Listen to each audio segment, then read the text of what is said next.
Yo, welcome back to the channel. In this video, I'm gonna dive into this quick review about this powerful AI website called Ideogram.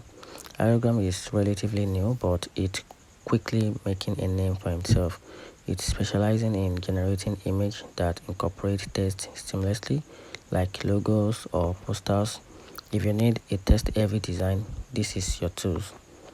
And here's the takes. It's a niche tool, but it excels at what it does. If you are looking for a way to create stunning design with a integrated text, Ideogram is worth checking out. And here's the key benefit about this powerful website.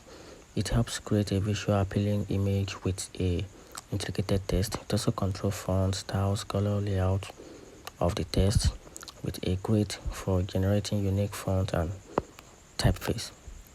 And here's the pricing list. They offer 3 pricing lists, which is the free, the basic, and the plus.